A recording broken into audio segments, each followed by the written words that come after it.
Good morning, YouTube. Welcome to the Reptile Barn. Don't know why I was thinking about this. Nothing terrible has happened to us, but I was just thinking about what would I tell somebody who asked me, what are the worst things about being a breeder? A reptile breeder or amphibian, right? Just a breeder in the world of exotic animals. And, people who are kind of thinking about going from a hobbyist to a breeder and are just wondering, what's an honest answer of what are maybe some reasons that I would consider not doing this? Somebody who's looking for the pros and cons. So, without further ado, what are some reasons that you would not want to become a... Oh, I just got peed on. What are some reasons why you would not want to become a breeder? Or what are the worst things about being a breeder? So I guess first I should mention that I'm talking about breeding full-time, professionally, right?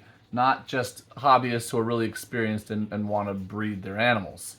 I'm looking here at Glorfindel, my tri-stripe, with his first ever lock in his life. And he's about 5 years old, the stinker.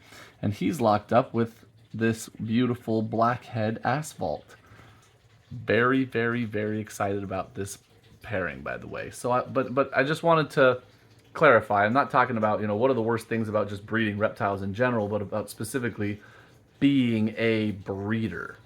Well, the first thing I would say is, what if it doesn't work? If it's just a hobby, it might be super disappointing if, say, the black tree monitors that you've had for like 5 years never, ever, ever lay eggs. If that's something you wanted. But if you're a breeder and you're paying money keeping these little stinkers, you love them anyway. But it's obviously hard on your business. If you're doing it as a business, you need your investments to work properly. In the live animal world, they are never just a investment, right? Ever. They are also a living creature that you love and you cherish and you value it for itself and not just for its financial benefits. But you need your business to do well. And if they aren't doing what you need them to, it's very, very tough, right? Another thing is the scale. Look here. Surrounded in animals, right? This is just one room. We've got animals over there, animal over there. We've got an increasing number of animals in this room. We got sylphin dragons, sylphin dragons, sylphin dragons. We've got a new cage here for a sylphin dragon. Cage here that's going to be for a retic. We've got our new blue tree monitor in here. My point is, and we've more rooms. In fact, we have so many animals that some of them are actually at my house, right?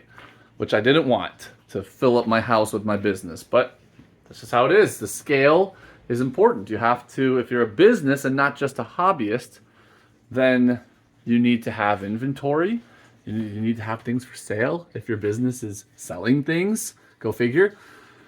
And it takes a huge amount of space and time to do this. This is my full-time job.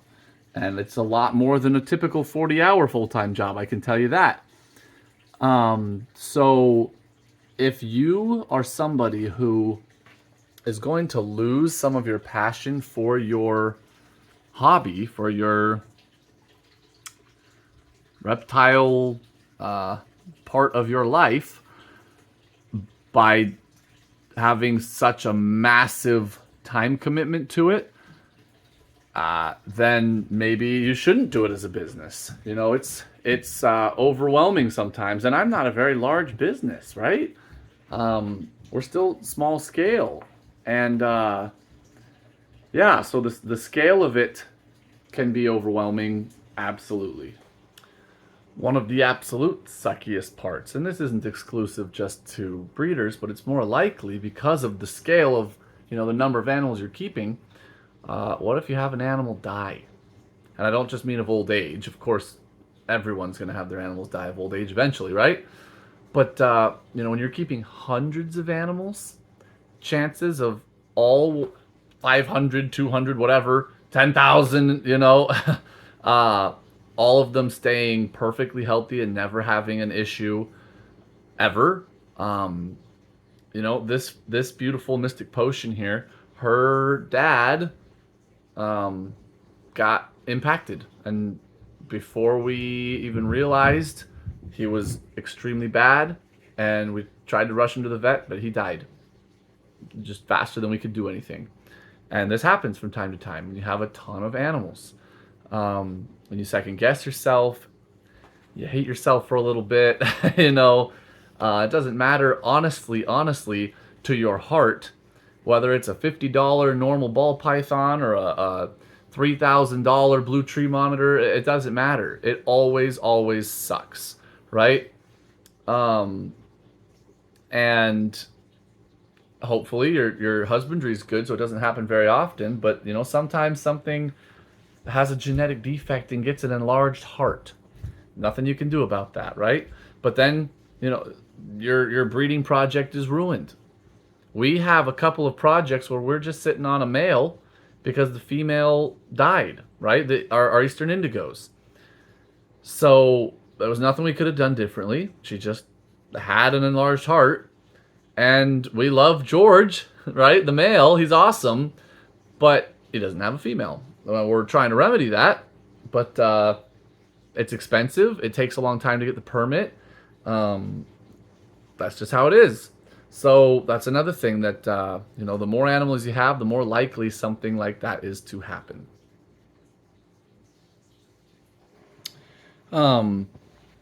Another thing that's unfortunate is the drama. Can't avoid it if you're a breeder. If you're just a hobbyist, you can choose to stay off of, the social media, stay out of all the fights. People don't have to know what animals you keep, how you're keeping them. Get their noses in your business if you don't want to.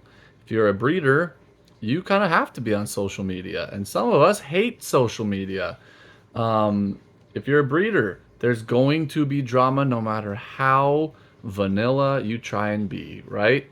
You dare keep a spider ball python, people will shred you. They'll just tear you apart. They might keep all sorts of ball pythons that have issues, but you keep a spider, you will be targeted. You keep your animals in a rack system, you will be targeted by some people.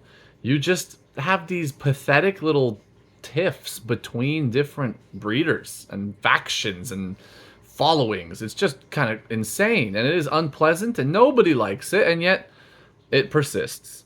And if you are a breeder, you can't fully escape from it. This, by the way, is our little holdback Wookiee blackhead. Don't know if that's ever been made before. We absolutely love her. She doesn't have a name yet. She is just so beautiful.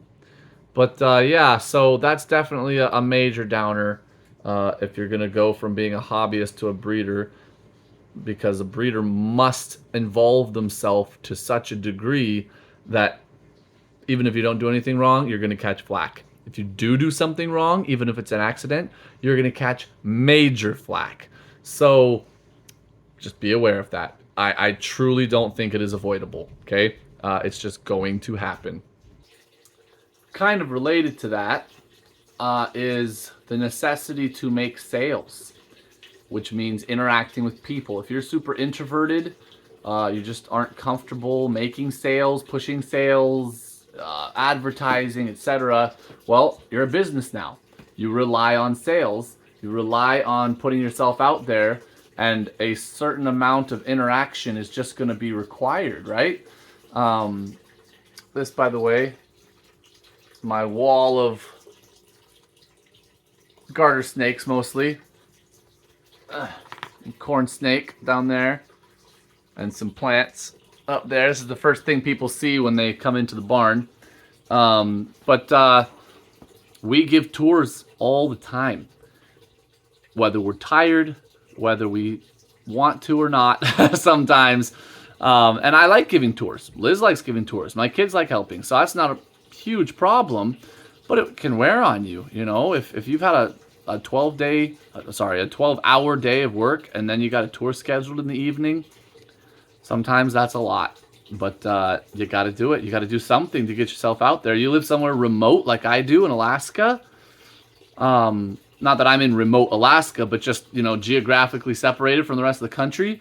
It's especially important to really, really connect with the local community. It's harder to do out of state sales.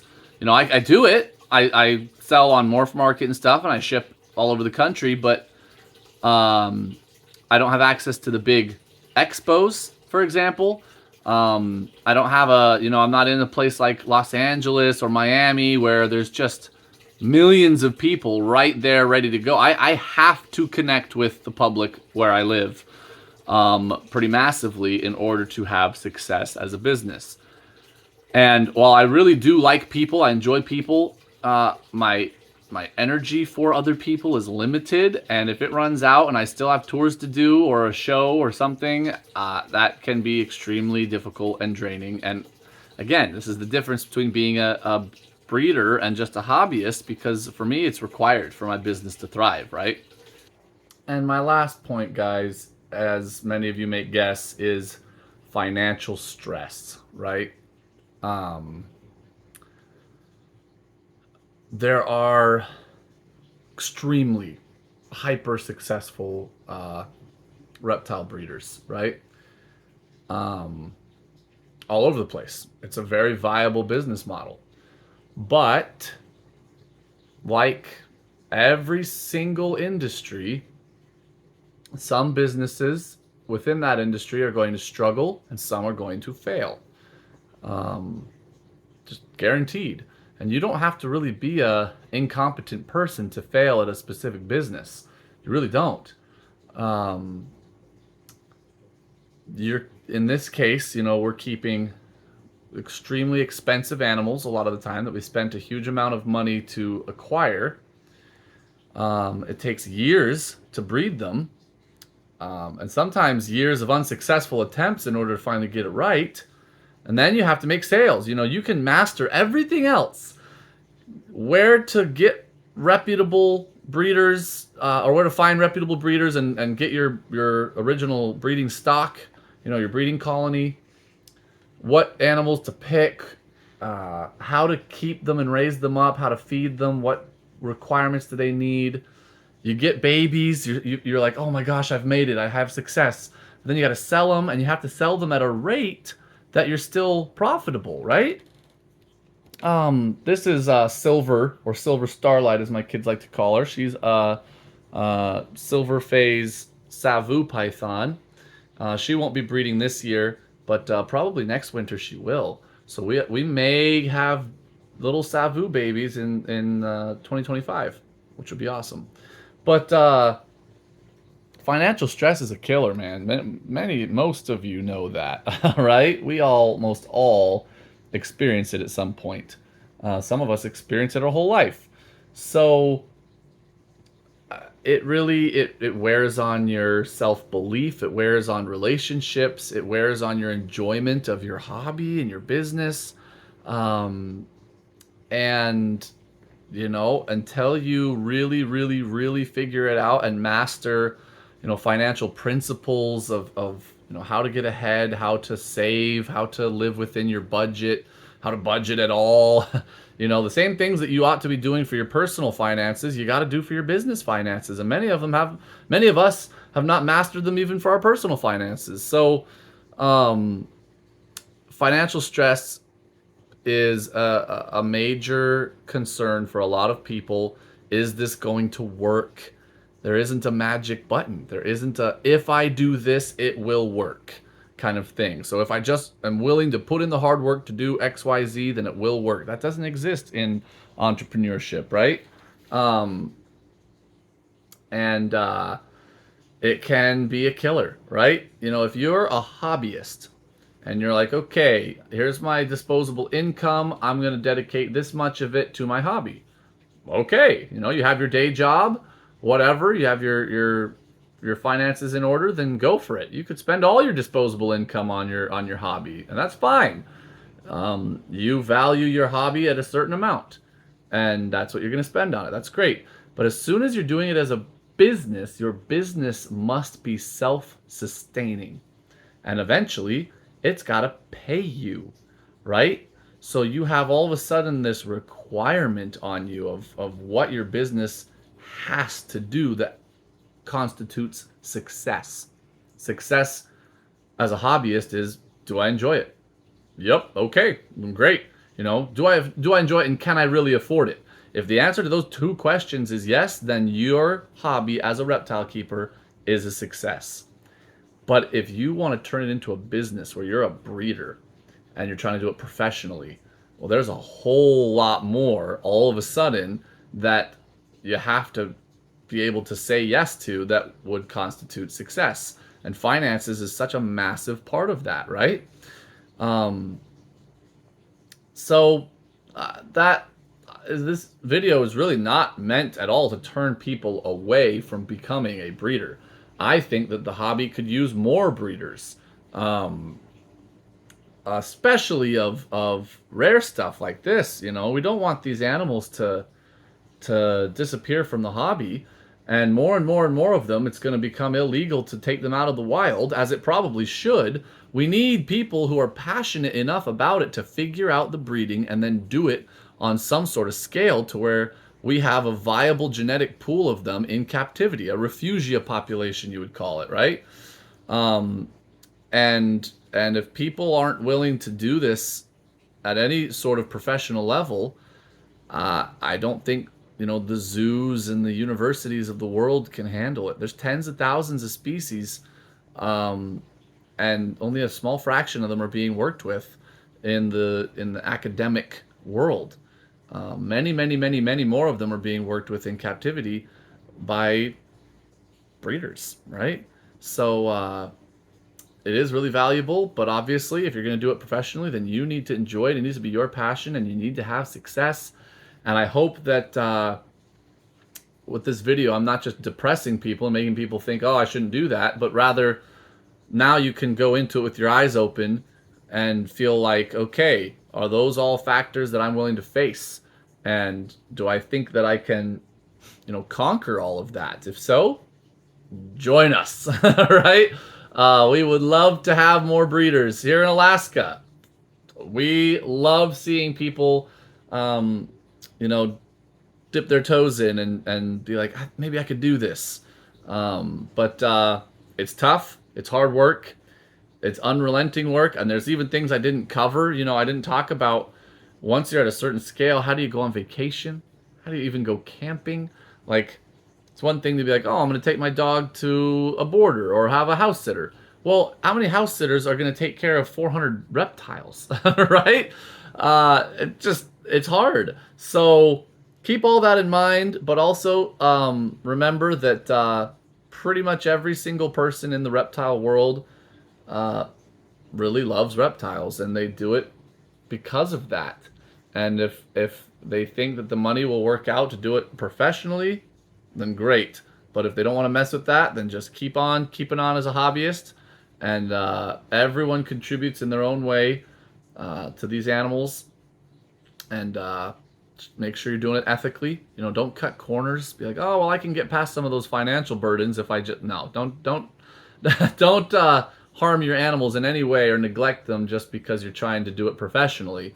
You know, that leads down a dark and terrible road, but that's for another video. So, all right, guys, thank you so much for watching. Until next time, we're the Reptile Barn.